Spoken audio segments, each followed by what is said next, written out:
Welcome to another episode of Health Hustle Chronicles, where the grind meets growth in the world of healthcare.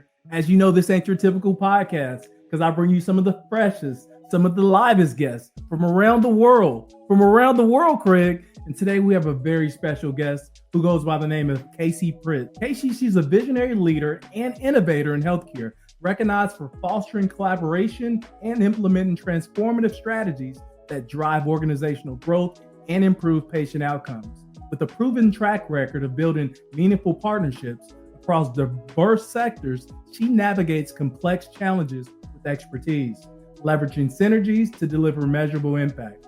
A passionate advocate for authentic collaboration, Kacie thrives in creating environments where trust, communication, and shared values flourish. Her expertise spans strategic networking, resource optimization, and team development, aligning organizational goals with industry-wide success.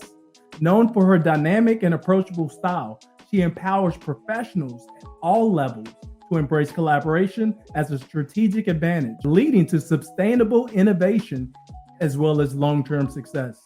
Kacie currently serves as the Pennsylvania Regional Director of Business Development for HCF Management, Inc., with a background as an occupational therapy assistant and a Bridge the Gap Senior Living Podcast ambassador. She is highly respected industry resource. Dedicated to inspiring and equipping others, Kacie shares actionable insights that encourage professionals to build long-term, meaningful relationships. She is deeply committed to advancing initiatives that not only transform healthcare, but also create a lasting positive impact on individuals as well as communities.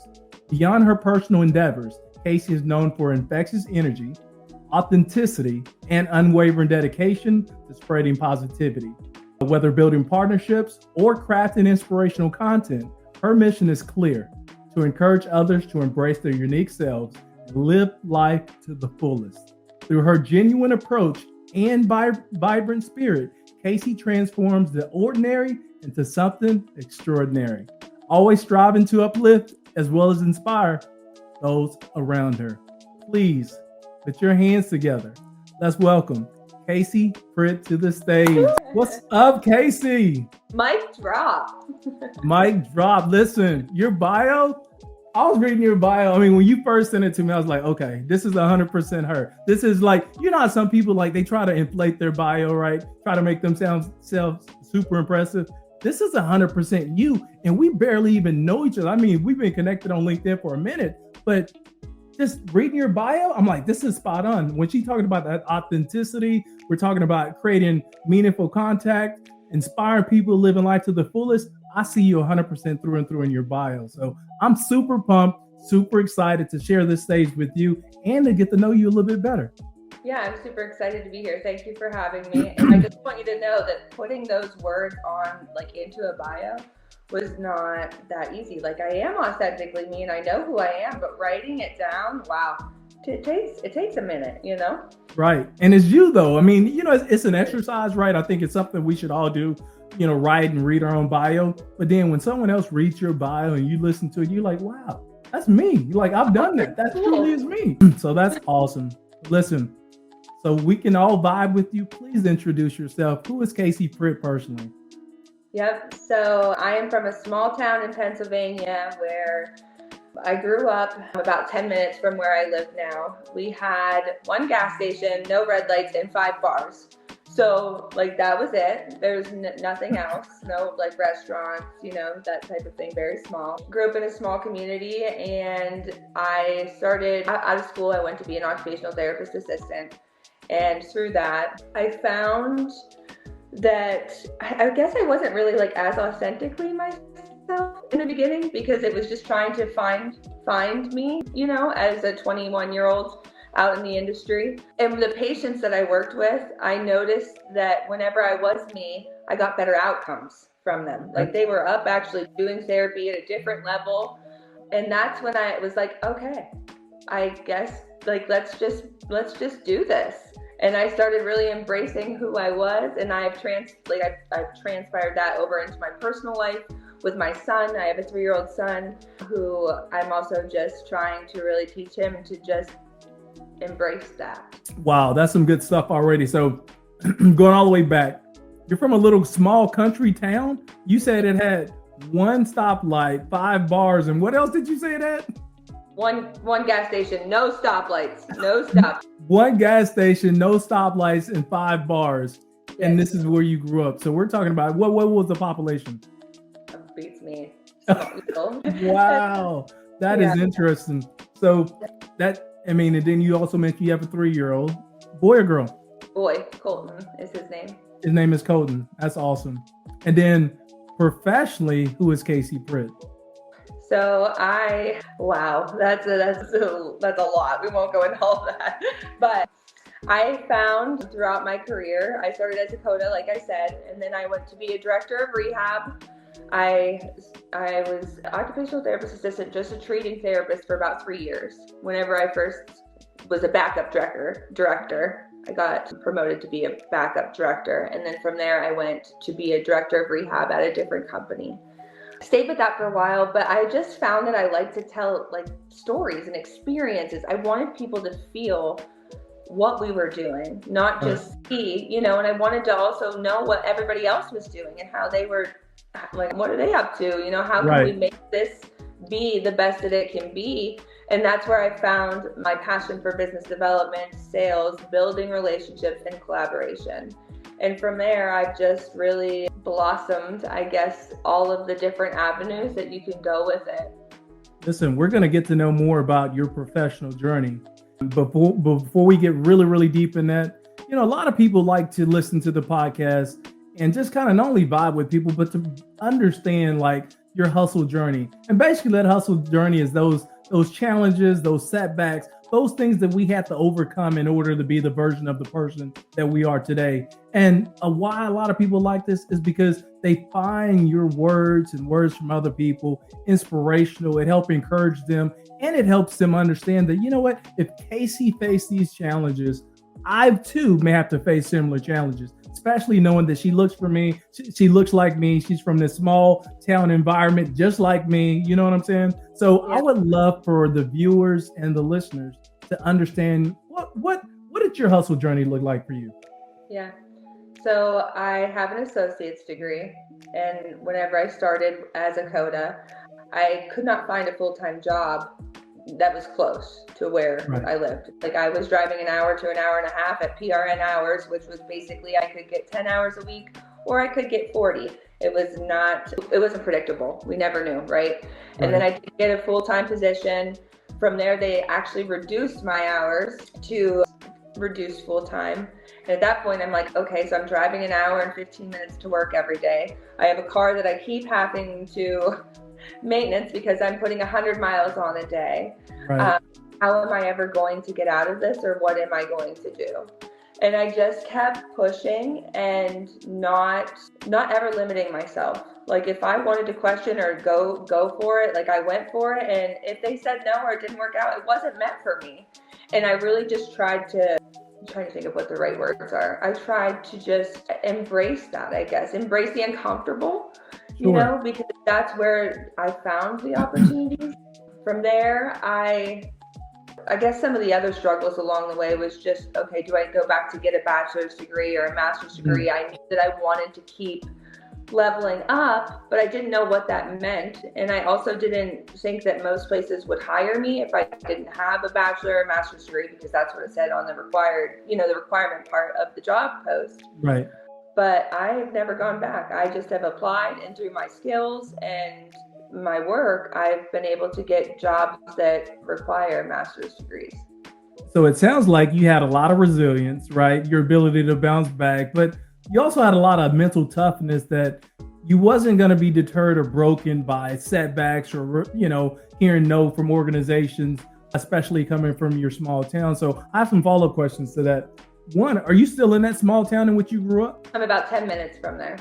Okay, so is that town a little bit bigger, or is it like around the same size? Just like a tad bigger. Just a little bit. Yeah, we have a red lights, and there are a couple gas stations, Wow. And then you also mentioned that, like, how you thought about going to get your bachelor's degree. You decided against it, but you continued to apply for positions. And then hopefully you landed for, one of the roles that you're working at now. So I guess, where did that mental toughness come from? What made you continue to want to keep moving forward despite your circumstances? So I was already in debt because I went to school for my associate's degree. Right. And I didn't want to be more in debt when I felt that I could learn whatever it was that I needed to do. So that was the main thing, is I did not want to put myself another, $30,000, $40,000 in debt when I felt that I would be able to achieve it if I could find somebody that would listen to me or you can teach me anything. If I have passion for it, we're going to nail it 100%. Right. How long did it take you to actually, find that organization that you felt like, this is it. This is where I can grow my career with? Yeah. So I'm with HCF now, and I worked with them about 7 years ago as the director of rehab, and then I left and went to be a liaison elsewhere. And whenever I saw this job, my job that I have now, open up, like my heart just like skipped a beat, because I truly align with what they believe in, their vision, their value, their purpose statement. It's me, so I think that this opportunity, which I didn't know was going to come up, obviously, when it came up, I'm like, yep. I just knew. I'm like, this is it. This is where I'm about. Things are going to happen here. So out of all the things that you could have done, why did you choose healthcare? So that's a good question. I guess I always wanted to help people. Honestly, I wanted to be the person that stood on Shamu's nose, but I knew that was not realistic. Okay. I've never heard that before. That's awesome. Yeah. So I wasn't going to move, down south, and that's kind of a, touchy subject about that. So it's like, okay, we're not going to do that. Okay. And my aunt, actually, she had a severe episode that I went to the hospital many times with her, watched her go through different rehabs and whatever. And I found occupational therapy, and just the way that it brought quality of life back to people. It gave people that literally had no hope. And that's where it was like, oh, this is healthcare. Like, this is what they do. They take care of people. Right. They give them hope. Their family, they support them in times when literally they are at the lowest point of their lives. So that's it. Did you have any influences or family member in your life that actually went down a similar path that kind of helped you lead the way or inspired you? Or is this just, you decided, this feels right, and this is the impact that I would like to make? No, like with choosing healthcare, no, there was no family. I can tell you that whenever I was a director of rehab, I had a boss. Her name was Natalie Bilardo. She also had an associate's degree. She was a CODA. She was a regional director of operations. Man, she just showed me that if I did what I said I was going to do, embraced who I was, and went after it, that I could do whatever I wanted. So she inspired me to push for the stars more, I guess. You mentioned the word CODA like several different times. What does that stand for? Certified Occupational Therapist Assistant. So help me understand, like, what to going through, is that a certificate? Is that a degree? What is that? You have to get a degree, so it's an associate's degree, but then you also get licensed and certified. So there's a board that you have to get certified through. All right. So by license, you're a certified occupational therapist? Assistant. And then occupational assistant. Also licensed in Pennsylvania, yeah. All right. So what does that allow you to do? I'm allowed to, that's so funny. Like, I don't think anybody's ever asked me that question. So I can provide any sort of occupational therapy treatment interventions to patients in any setting under the supervision of an occupational therapist. So the occupational therapist has to write out like what the evaluation, they do an evaluation, they write out the plans, and then I just treat for whatever the goals are that they put. Got it. And now, reading your bio, it said that you're a director. Let me go back to it. Say you're a director. Where is that? Regional Director of Business Development for HCF Management. So at some point you made a pivot to sales. How did that come about? Yeah, I think it was just how I found that was my passion by how I highlighted the outcomes that we were achieving in therapy. Like, I wanted to do let's do handstands on the walls and take pictures and have our patients high-fiving us, whatever, which really, right. I wanted to tell the story of like how they didn't walk and now we're doing these fun things, whatever. That's where I found the sales passion. I actually then went from being a director of rehab to a clinical liaison in an inpatient rehab, and connecting. It was like collaboration at its finest. Okay. So this is where it was like, okay, yeah, things are starting to really heat up. I'm finding me, right? I was talking with patients. I was talking with the doctors, the nurses, referral sources, and being kind of sometimes a firefighter, which I don't like, but we are. And just really being a resource, like always showing up to give is kind of where I found that it's still taking care of people, like the healthcare mission that I had, right? Just in a different way. Right. And then from there, I came to the regional director position. So I love the pivots. I love the I guess the networking that took place in there that helped you, one person led to another, that other person led you to another, which created an opportunity. And then again, like, out of your own words, you're still doing what you love. You're just doing it in a different role, which is powerful within itself. So guys, listen, welcome to another episode of Health Hustle Chronicles, where the grind meets growth in the world of healthcare. As you know, this ain't your typical podcast. Today, we're connected with a very special guest, goes by the name of Kacie Pritt. A little bit about Kacie. She's a visionary leader and innovator in healthcare, recognized for fostering collaboration and implementing transformative strategies that drive organizational growth and improve patient outcomes. With the proven track record of building meaningful partnerships across diverse sectors, she navigates complex challenges with expertise, leveraging synergies to deliver measurable impact. And we're just getting started into her background, understanding that she's from a small town in PA, talking about some of the challenges, the setbacks, some of the things that she had to face and overcome in order to be the version of the person that she is today. And as we pivot, Kacie, I would love to know if you think back when you were like this 8-9-year-old little girl and you're laying on your bed and you're looking up at your ceiling. What did you want to be then? I wanted to be the person that stood on Shamu's nose. That's the person that you wanted to be. Why? How did that come about? I don't know. I have no idea. Like, I still would love to do that. Realistically, how fun would that be? And I guess I do have like a deep and like a lot of friends call me Snow White because I have like fed foxes out of my hand, like things that typically like people don't do, like animals just kind of, I have this way of connecting with them. So I think that was part of it. Right. Like, I don't know. Be a star. Woo! You're already a star. Everybody already knows this. Listen, if you follow Kacie on any of her social channels, and hopefully I get her to drop them, here throughout this episode. But if you follow her, this is a content queen. Even though that she does, the business development piece for, occupational therapy and things like that, she creates live content that take you behind the scenes to introduce you some of these patients and facilities. And she does it in such an inspirational way that it just makes you feel like you want to join along and help out and provide that care as well. So kudos to you. Make sure you tap in with Kacie. So, all right, I have to know this. All right. How do you, if you hadn't found like healthcare, and we know you come from, the small community in PA, right? If you hadn't found healthcare, what do you think you would have been doing with your life? I literally have no idea.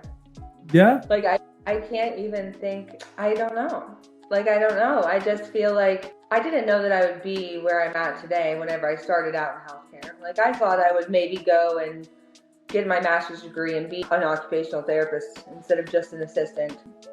But I just have, like, the stars have aligned, and I just found every time that I got uncomfortable and I embraced that and found my true self and what truly made my heart, like, excited, it's led me to where I am now, which involves having 7 buildings in Pennsylvania, 7 nursing homes that I oversee the business development, and I have a business development team, and then I also have a home health branch. So, wow. Let me ask you this, because you've been in healthcare, and you're in sales and marketing, and you're helping older adults. And it sounds like they're older adults. Am I correct? They're older adults. So you're helping older adults overcome challenges and setbacks that they face at this point in their life. So I'm interested in knowing, in your own words, what are, I guess, some of the misconceptions about either healthcare or particularly in what you do and the services that, your organization provides? Yeah, I think that COVID definitely put a very negative outlook or image on skilled nursing facilities. Sure. So we've been, as an industry, trying to come out of that ever since COVID. I think that people have a very negative outlook just on nursing homes. And really, if you go in, that's why I'm doing what I do with my videos, is to show that like they're fun, they're a community. It's a place where these people call home. Like Right. they might only call home for a short period of time before they go back to home because they need rehab. But it's what you make it. And I think finding those skilled nursing facilities that truly care about the patients, like they care about them like their family, and making it be about their experience and not the dollar. A lot of times people focus on the dollar, and I think that that's where it can get a little bit, I don't know. Sure. Yeah. I have a question for you, Kacie. Okay. In your opinion, what do you think holds people back from accomplishing their goals? Them. I was gonna say their ego. That was the first thing that came, but I was Yeah. Sometimes it is their ego, though, for real. Sometimes it can be their ego. Or it's preconceived thoughts that they had, or fears they've told themselves. Like, oh, I can't do that. Like, no, you probably can. You're the only person who's limiting yourself here.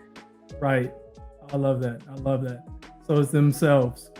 So tell me today, what impact, when it's all said and done, right, and history's written, what impact are you trying to make? That's a deep question.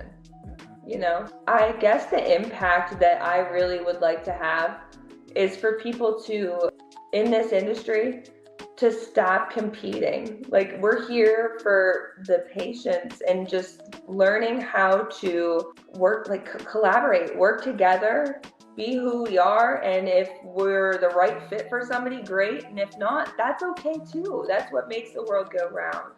I think that would be one part. And then the other part would be to inspire people. And I don't have like a percentage of how many people, but Sure. to not limit themselves, be them, and watch opportunities unfold, because they will, if you truly just embrace and have that growth mindset. Go after what you want. If you want it, get it. So someone who is like listening to this or watching this and, they're inspired by your words, what advice would you give those professionals interested in either joining healthcare or connecting with you? Yeah, this is going to be really bad. I don't know what my LinkedIn thing is. It's all good. It's like Kacie Pritt, just look me up, Kacie, KACIE on LinkedIn. Definitely connect with me there. And what was the other question? People that are interested in like doing something similar within healthcare, what advice would you give them? Because we realize that the way you navigate is quite different from other people, like in more heavily populated locations, right? I think just to do it. Like, ask questions. Be truly curious about why you feel that want. Like, what is your goal with it? What are you trying? Really just kind of look at it that way, but be curious. Ask people. If you don't know anybody, go there and ask them. Like, it's okay if you don't know them. Being just really curious so that you can have all the information you need to make a decision. A lot of people, they try to separate their personal life from their professional life. Is this something you struggle with, and how have you been able to separate the two? Oh, I struggle with it. Yep. I'm still learning, trying to figure it out. I think that the one part is that I am me. Like, I'm me through and through. I'm an open book, what that does is that does not allow me to put boundaries up at times to know, like, okay, this is whenever I shut work off. So if I see that my friend from the hospital, who's really just like a discharge planner or a physician or, whatever, is calling me, and it's 8 p.m., like, they need something. Like, they need help, even though I should not be answering that. I do. And I'm working on trying to make sure that I still prioritize my family and separate that, because having time for me, downtime, is also very positive. But whenever you're in that, like, go, you love what you do, sometimes it's kind of hard. So as we go back and 10 years from now, we revisit this particular footage, this exact podcast, what do you think you're going to be doing in the next 10 years? Standing on Shamu's? No. Standing on Shamu's? I love it. Just kidding. No. I love it. I don't know where I'll be. I have tried to figure this out. It's so funny because every time that I think like I have a goal, I'm like, oh, in 5 years, I'm going to be doing this. Yes. And then I just continue to go down a natural path of elsewhere. And that's fine. It's been a wonderful journey. And I can't wait to see what all I uncover. But I guess just maybe still being a resource to people at some level, and I'm great, like inspiring them to be them. That sounds funny, but I don't know what I want to do or where I'll be. So I know you're extremely compassionate. I know that, you care about other people. Otherwise, you probably wouldn't be thriving as you are within this healthcare industry doing what you do. But I have to ask you, like, separate from work, outside of work, outside of, being this, healthcare professional that you are, do you have passion projects, things that you like to either talk about or do that people don't really, maybe we hadn't even talked about in this podcast yet, that you're open to sharing? Yeah. So trying to think of things that I like to golf. I'm not very good. I guess I like areas where I can shut my brain off kind of, but still be me.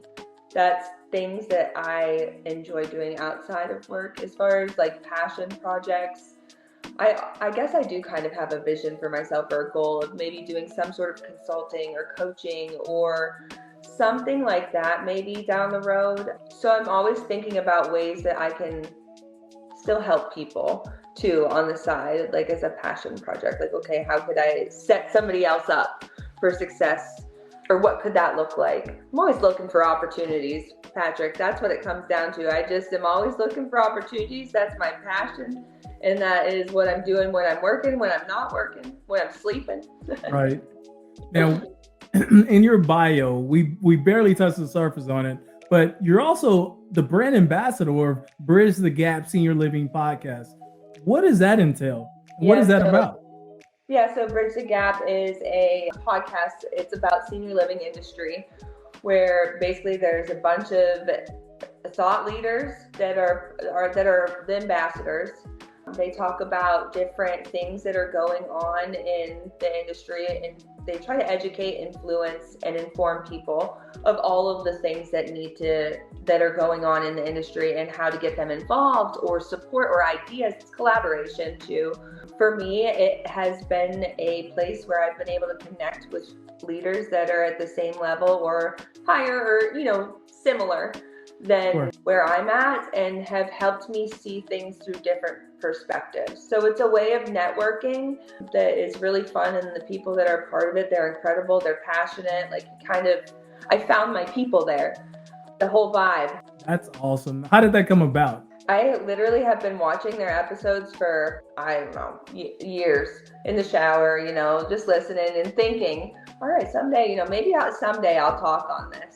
Or maybe someday I'll get to meet these people or be involved somehow. And then when I started as the regional director of business development with HCF, I saw that they were taking applications for an ambassador. This was last year. And I was like, all right, let's see what happens. And then I got the email that I was picked, and I was like, whoop, whoop, yeah, let's do this. And I'm coming back this year, so it will be fun. Let's go. Let's go. You must be doing a good job if they invited you back again. Yeah. So please help us be able to connect with you. Drop those handles where we can follow your content, engage with you, and more importantly, network with you as well. So how do we get in touch with you? Yeah. Can you put them somewhere, or do you want me to tell them? No, you can tell them, and if you have a QR code later, I can attach it. Okay, yeah, I can get you a QR code. That would be awesome. So my email is Kacie, Kacie, Pritt, Pri, at HCFmanagement.com. Please email me. And then LinkedIn definitely is the other place that we want to link up. LinkedIn. Yep. Listen, guys, this has been another episode of Health Hustle Chronicles, where the grind meets growth in the world of healthcare. As you know, it ain't your typical podcast because I bring you the freshest and livest guests. And today we were joined by Kacie Pritt. So let me give you some more insight into her background. Kacie Pritt, she's a visionary leader and innovator in healthcare, recognized for fostering collaborations and implementing transformative strategies that drive organizational growth and improve patient outcomes. With a proven track record of building meaningful partnerships across diverse sectors, she navigates complex challenges with expertise, leveraging synergies to deliver measurable impact. A passionate advocate for authentic collaboration, Kacie thrives in creating environments where trust, communication, and shared values they flourish. Her expertise spans strategic networking, resource optimization, and team development, aligning organizational goals with industry-wide success. Known for her dynamic and approachable style, she empowers professionals at all levels to embrace collaboration as a strategic advantage, leading to sustainable innovation as well as long-term success. Kacie currently serves as the Pennsylvania Regional Director of Business Development for HCF Management, Inc. With a background as an occupational therapy assistant and as the Bridge the Gap Senior Living Podcast Ambassador, she's highly respected industry resource. Dedicating to inspiring and equipping others, Kacie shares actionable insights that encourage professionals to build long-term, meaningful relationships. She is deeply committed to advancing initiatives that not only transform healthcare, but also create a lasting positive impact on individuals as well as communities. Beyond her professional endeavors, she is known for infectious energy, authenticity, and unwavering dedication to spreading positivity. Whether building partnerships or crafting inspirational content, her mission is clear: to encourage others to embrace their unique selves and live life to the fullest. Through her genuine approach and vibrant spirit, Kacie transforms the ordinary into something extraordinary, always striving to uplift and inspire those around her. Hey, listen, Kacie, I've saved a minute of time at the very end to allow you to just close us out with any parting words for the viewers as well as the listeners. Yeah, I think as you were reading my bio, there's one thing that came to my mind that like we didn't really talk on about like the partnerships and like how I really have embraced them in my role, I guess. And it's always, I did say about how I like to show up to give, right? So coming in as, okay, what are their problems? We have the same goal, which is patients and their outcomes. And obviously it's a business. We want the business to be successful too. And finding those opportunities where you can support one another. So it's a reciprocal relationship. Wow. There's definitely something to be said when you can find those like-minded individuals, the impact that you can have. It's great. Absolutely. Priceless. Yes. Listen, Kacie dropped her information as she shared. You can connect with her on LinkedIn. She also gave you the email that you can connect with her on. I'll make sure I include that in the podcast episode as well, so you can continue to follow Kacie. Kacie, listen, I enjoyed this podcast episode. I enjoyed getting to know more about you, and I know the world will as well. So keep hustling. Thank you.